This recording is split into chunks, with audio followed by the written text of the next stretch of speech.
नमस्कार दोस्तों। भगवान विष्णु ने बताया है कि कौन सा दान करने से मनुष्य को अच्छे कर्मों की प्राप्ति होती है, जिससे हमें अच्छा पुण्य प्राप्त हो सके और हमारी गरीबी दूर हो जाए।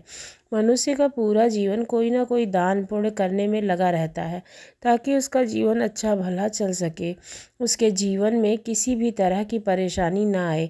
इसके लिए मनुष्य मंदिर मस्जिद में भी जाता है और तीर्थ यात्रा भी करता है, लेकिन जब इसके बाद भी उसकी किस्मत नहीं बदलती है तो मनुष्य को ऐसा कौन सा दान करना चाहिए जिससे उसकी किस्मत बदल जाए और वह खुशहाल हो जाए। दोस्तों, आज की कहानी इसी पर है। अगर आप भी अपनी किस्मत बदलना चाहते हैं तो यह ज़रूर चाहते होंगे कि आपका जीवन हमेशा खुशहाल रहे। तो आज की कहानी ध्यान से सुनिएगा और देर न करते हुए हमारे चैनल को सब्सक्राइब भी ज़रूर कर लीजिएगा। प्राचीन समय की बात है। रामपुर नामक गांव में एक बुढ़िया विधवा औरत रहती थी और उसका साथ में बेटा रहता था। उसकी पत्नी जो पति था वो जवानी में ही मृत्यु को प्राप्त हो गया था। उसने अपने बेटे के कारण दूसरी शादी नहीं की और लड़के को अच्छी परवरिश देने के लिए लोगों के घरों में काम करना प्रारंभ कर दिया। उस बूढ़ी औरत ने अकेले ही अपने लड़के को पाल पोस कर बड़ा किया। बूढ़ी औरत के लड़के का नाम अमर था। अमर बहुत ही मेहनती और समझदार लड़का था। वह हमेशा आगे बढ़ने की कोशिश करता था, इसलिए वह गांव के बाज़ार में ही कड़ी मेहनत करता और उसके बदले में भी पैसा मिलने पर उन से घरों के लिए अपने राशन लाता और अपने माँ की दवाइयाँ खरीद लेता। उसकी माँ काफ़ी बीमार रहती थी। अमर ने अपनी माँ का इलाज करवाने की बहुत कोशिश की, लेकिन उसके पास इतने पैसे ही नहीं थे कि वो अपनी माँ का अच्छे अस्पताल में इलाज करवा सके। लेकिन फिर भी उसने उम्मीद नहीं हारी, इसलिए वह अपनी माँ से हमेशा कहता था कि माँ, दिन में मैं तेरा इलाज अच्छी तरह से करवा लूँगा। एक दिन अमर काम करने के बाद खाली बैठा हुआ था। शाम के समय वो एक होटल के बाहर पहुंचा। अमर के पास ज़्यादा पैसे तो थे नहीं, इसलिए उसने वहां से 2 रोटियां खरीदी और उन्हें लेकर घर की ओर चल पड़ा। अभी वह बाजार से निकला ही था कि उसकी नज़र एक साधु पर पड़ी। साधु ज़मीन के ऊपर बैठा हुआ था। अमर उस साधु के पास पहुंचा। साधु कई दिनों से भूखा प्यासा लग रहा था। अमर ने एक रोटी निकाली और साधु को दे दी। साधु को इतनी ज़्यादा भूख लगी थी कि उसने वह रोटी उसी समय खा ली, लेकिन उसके बाद भी साधु भूखा रहा। अमर ने दूसरी रोटी भी निकाली और साधु के सामने रख दी। साधु ने यह देखकर कहा, बेटा, तुम यह रोटी घर ले जा रहे थे, अब तुम्हारे पास कोई रोटियां नहीं बची हैं। अमर, यह रोटी भी तुमने मुझे ही खिला दी तो अपनी माँ को क्या खिलाओगे? साधु की बात सुनकर अमर हैरान हो गया और सोचने लगा कि आखिर साधु को यह बात कैसे पता चली कि उसके घर में केवल उसकी माँ है। यह सोचता हुआ अमर वहाँ से चला गया। घर पहुंचकर अमर ने वहाँ रोटी अपनी माँ को दे दी। एक रोटी देखकर उसकी माँ ने पूछा, बेटा, यह तो सिर्फ एक ही रोटी है, दूसरी कहाँ है? तब अमर ने कहा, माँ, आज रास्ते में एक साधु बाबा मिले थे जो देखने में बहुत भूखे लग रहे थे, इसलिए उन्होंने एक रोटी ही उनको दे दी। अमर की बात सुनकर उनकी माँ ने कहा, तो बेटा, अब तुम क्या खाओगे? अमर ने कहा, माँ, आज मुझे वैसे भी भूख नहीं है, मैं पानी पीकर सो जाऊंगा। वो रात अमर ने खाली पेट ही सोकर गुजार दी। इस तरह दिन गुजरते गए। एक दिन अमर की माँ की तबीयत काफ़ी ख़राब हो गई। उसने अपने बेटे को बुलाया और कहा, बेटा, अब मेरे पास ज़्यादा समय नहीं है, इसलिए मैं तुझे एक नसीहत देना चाहती हूँ। फिर वो बोली कि बेटा, यह दुनिया बहुत ही जालिम है, तुम इससे बच के रहना। मेरे जाने के बाद तुम्हारा कोई नहीं रहेगा, तुम अकेले रह जाओगे, इसलिए तुम अपना हर कदम सोच समझ कर रखना। मेरा आशीर्वाद हमेशा तुम्हारे साथ है। माँ की बात सुनकर अमर की आंखें भर आईं और वह बोला, माँ, तू चिंता मत कर, तू बिल्कुल ठीक हो जाएगी। मैं तेरा इलाज अच्छे अस्पताल में एक दिन ज़रूर करवाऊँगा। लेकिन माँ की तबीयत खराब होने लगी। अब अमर को काम के लिए जाना था, इसलिए वो अपनी माँ को छोड़कर खुद काम के लिए निकल जाता है। अमर ने रास्ते में सोचा, मुझे कहीं ना कहीं से पैसों का इंतज़ाम करना ही होगा ताकि अपनी माँ का इलाज करवा सकूं। उसने अपने पड़ोसियों से भी उधार पैसे मांगे, लेकिन किसी ने उसकी मदद नहीं की। थक हार कर अमर बाजार में पहुंचा। जब वह राज काम करता था, बाजार में अमर जिन लोगों को जानता था उनसे सभी से पैसे उधार मांगे, लेकिन किसी ने उसकी मदद नहीं की। फिर उसने बाद में एक व्यापारी से पूछा। व्यापारी के यहाँ पहले भी काम कर चुका था। उसने व्यापारी के पास जाकर कहा, मालिक, क्या आप मुझे कुछ पैसों की मदद कर सकते हैं, क्योंकि मेरी माँ की तबीयत ख़राब है और मुझे उसके इलाज के लिए पैसे चाहिए। मैं आपके पैसे बहुत जल्दी ही वापस कर दूंगा। तो व्यापारी बहुत ही बेईमान और दुष्ट किस्म का था। उसने अमर से कहा, ठीक है, मैं तुम्हें 100 सोने के सिक्के कर्ज में देता हूँ, लेकिन उसके बदले में तुम्हें पूरा 1 साल मेरे पास काम करना होगा। उसके बाद तुम्हारा कर्ज उतर जाएगा। व्यापारी बहुत ही बेईमान था। केवल 100 सोने के सिक्कों के बदले वो अमर को अपना गुलाम बनाना चाहता था। अमर बहुत मजबूत था, इसलिए उसने व्यापारी की बात मान ली, क्योंकि अमर के लिए उसकी माँ की ज़िंदगी ज़्यादा कीमती थी।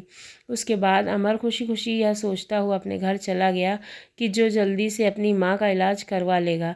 अमर जल्दी से घर पहुँचा। उसने अपनी माँ को आवाज़ लगाई और बोला, मैं आपके इलाज के लिए पैसे लाया हूँ। लेकिन उसकी माँ ने कोई जवाब ही नहीं दिया। जब वो अंदर पहुँचा तो उसकी माँ मर चुकी थी। उसकी माँ की ऐसी हालत देखकर अमर रोने लगा। अमर का अपनी माँ के अलावा इस दुनिया में कोई नहीं था। उसे तो ऐसा महसूस हो रहा था कि जैसे उसकी दुनिया ही ख़त्म हो गई। शाम तक अमर अपनी माँ का क्रियाक्रम करके घर वापस गया और बैठकर रोने लगा। उसको संभालने वाला अब कोई नहीं था। अमर जो पैसे उधार लेकर आया था, उन्हीं पैसों से उसने माँ का क्रियाक्रम किया। अब उसके बाद कुछ नहीं बचा। अमर कुछ दिनों तक परेशानी की हालत में घर में ही रहा। जब थोड़ा समय बीत गया तो अमर ने सोचा कि अब उसे काम पर जाना चाहिए। यह सोचकर अमर सुबह सुबह काम पर निकला।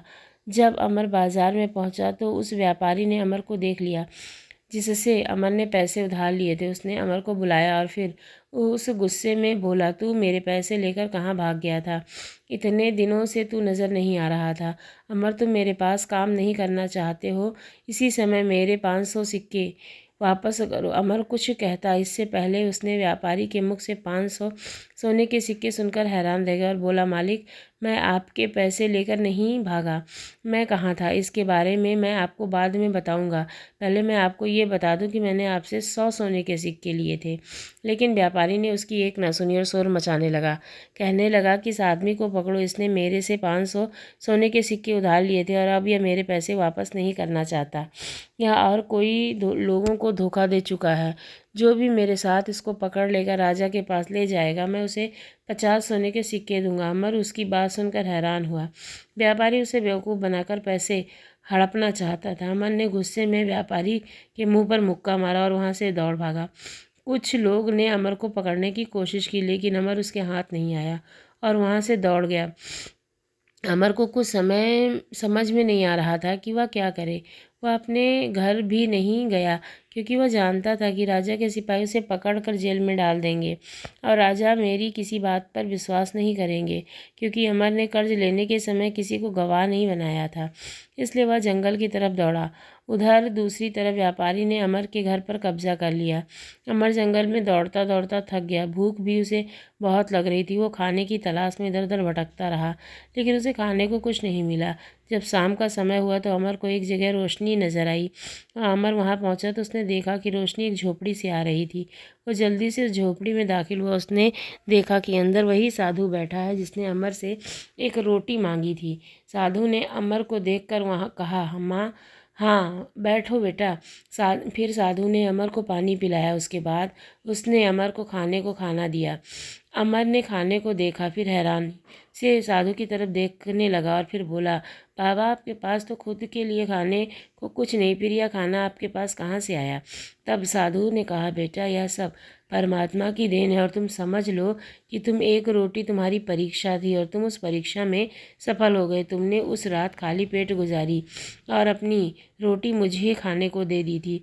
उस रोटी के लिए ईश्वर की तरफ से तुम्हारे लिए यह बड़ा तोहफा, और आज के बाद तुम्हारी ज़िंदगी बदलने वाली है।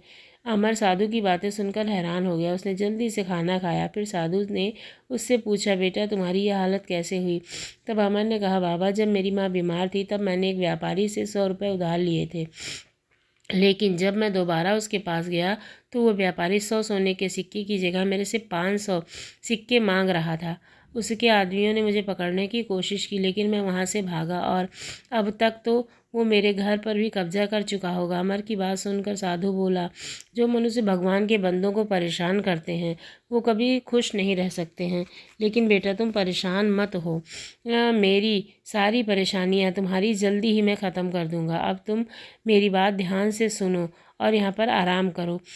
साधु बाबा के साथ उसी झोपड़ी में अमर सो गया। अगले दिन सुबह सुबह साधु जल्दी उठा और भगवान का नाम जपने लगा।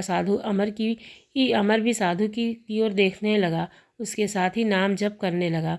नाम जपने के बाद जब साधु उठा तो अमर ने साधु से कहा, बाबा आपने मुझे रहने के लिए जगह दी, उसके लिए मैं बहुत ही शुक्रगुजार हूँ। अब मैं चलता हूँ। अमर जब जाने लगा तो साधु ने उसे रोक कर कहा, बेटा तुम कहाँ जा रहे हो? तो व्यापारी उसे पकड़ लेगा। तुम एक काम करो, मेरे साथ चलो और मेरे साथ जाना। विश्वास करो तुम्हारे लिए बहुत अच्छा होगा और तुम्हारे लिए सभी दर्द जो हैं वो दूर हो जाएंगे। अमर को साधु की बात समझ में नहीं आ रही थी। साधु बाबा उसे कहाँ ले जाना चाहते हैं? साधु ने कहा, साथ वाले गांव में से व्यापारियों का काफिला शहर की तरफ जा रहा है। रास्ते में मेरा गांव है, तुम मेरे साथ वहां चलो। अमर ने सोचा, यहाँ रहकर मैं करूँगा ही क्या। यह सोचकर उसने साधु के साथ जाने का फैसला किया और उसके साथ चल दिया। उस गांव में पहुंचकर अमर ने देखा कि व्यापारियों का काफिला तैयार खड़ा था जो शहर की तरफ जाने वाला था। साधु ने सरदार को कहा, हमको साथ ले चलो, मैं आपको किराया दे दूंगा। काफिले के सरदार ने कहा, बाबा मैं आपसे पैसे नहीं लूँगा, मैं आपको ऐसे ही साथ ले चलूँगा। लेकिन साधु ने कहा, मेरे साथ एक नवयुवक भी है। तब सरदार ने कहा, कोई बात नहीं बाबा, हमारे कुछ ऊँट खाली हैं जिसके ऊपर कोई नहीं बैठा है, आप दोनों उसके ऊपर बैठ जाओ। इसके बाद वह शहर की तरफ चल दिया और कुछ दिनों के सफ़र के उपरांत वह शहर में पहुंच गए। फिर उसके बाद साधु अमर को अपने गांव ले गया। गांव में साधु की एक झोपड़ी थी, दोनों उस झोपड़ी के अंदर गए। साधु ने अमर से कहा, बेटा हम दोनों शाम तक यहीं आराम करेंगे, फिर उसके बाद हमने जंगल की तरफ जाना है। अमर को कुछ समझ नहीं आ रहा था कि साधु बाबा जंगल की तरफ क्यों जाना चाहते हैं। इस तरह शाम का समय हुआ। साधु ने अमर को वहाँ बिठा दिया। रास्ता बिल्कुल सुनसान था। जंगल में उन दोनों ने के अलावा कोई नज़र नहीं आ रहा था। जंगल में पुराने वृक्ष के पास पहुंचकर साधु ने अमर से कहा, बेटा इस पेड़ के नीचे खुदाई करो। अमर साधु बाबा की बात मानकर खुदाई करने लगा। कुछ देर खुदाई करने के बाद अमर का बेचला किसी ठोस चीज़ से टकराया, जिसके कारण कोई आवाज़ हुई। साधु बाबा ने जल्दी से कहा, बेटा यही है वह बक्सा जिसके लिए हम यहाँ आए हैं, तुमको जल्दी से बाहर निकाल लो। अमर ने जल्दी से बेचला रख कर बक्से को बाहर निकाल लिया। फिर उसके बाद साधु बाबा ने बक्से को खोला। वह बक्सा कीमती हीरे जेवरातों के साथ भरा हुआ था।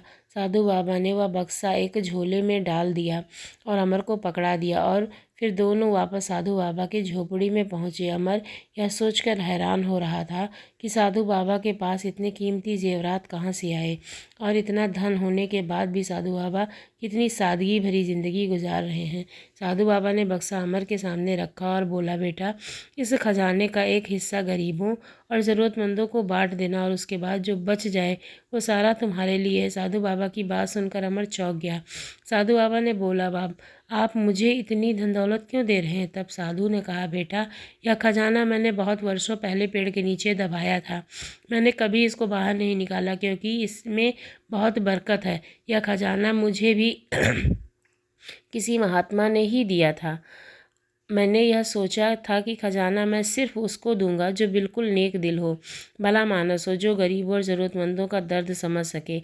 इसलिए मैं बहुत समय से ऐसे इंसान का इंतज़ार कर रहा था। मैंने बहुत लोगों को देखा जो भगवान का नाम पर दान पुण्य तो बहुत करते हैं, लेकिन उनकी नीयत साफ़ नहीं रहती। फिर एक दिन मुझे तुम नज़र आए जिसके पास 2 रोटियां थी, लेकिन उसके बाद भी तुमने मुझे पर तरस खाकर एक रोटी दे दी। मुझे तो सिर्फ़ एक ऐसे नेक इंसान की ज़रूरत थी जिसके हवाले यह खजाना कर सकूं। मुझे वह इंसान तुम्हारे अंदर नज़र आया, फिर उसके बाद परमात्मा ने तुम्हें मेरे पास भेज दिया। इसलिए बेटा अब यह सारा खजाना तुम्हारा है, तुम इसके साथ अब जो मर्जी आए कर सकते हो। मुझे विश्वास है कि तुम इस खजाने को अच्छे कर्मों पर खर्च करोगे, इसलिए अब तुम इसको लेकर अपने गांव वापस चले जाओ। यह तुम्हारे दान की कमाई है। साधु बाबा की बात सुनकर अमर की आंखों में आंसू आ गए। फिर उसने खजाने में से एक हिस्सा निकालकर साधु बाबा को दिया और बाकी खजाना झोले में डालकर अपने गांव की तरफ चल दिया। कुछ दिनों के सफ़र के बाद अमर अपने गांव पहुंचा। सबसे पहले अमर उसी व्यापारी के पास गया जिसका उसने कर्ज देना था।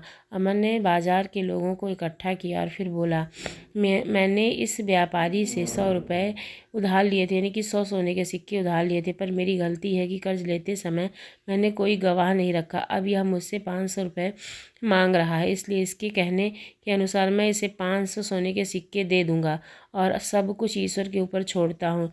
ईश्वर इसका खुद हिसाब करेगा। फिर अमर अपने झोले में सोने की अंगूठी निकाली और व्यापारी से बोला, इस अंगूठी की कीमत 500 सोने के सिक्कों से ज़्यादा होगी, इसलिए तुम इसको रख लो।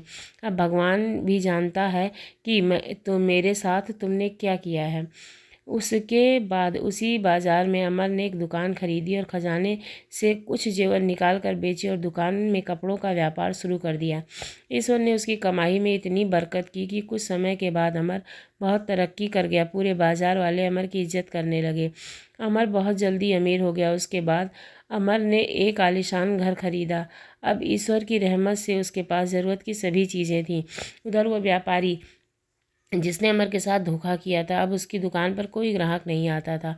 उसको बहुत ज़्यादा नुकसान होने लगा। उसकी दुकान बंद हो गई और व्यापार का कर्ज में डूब गया।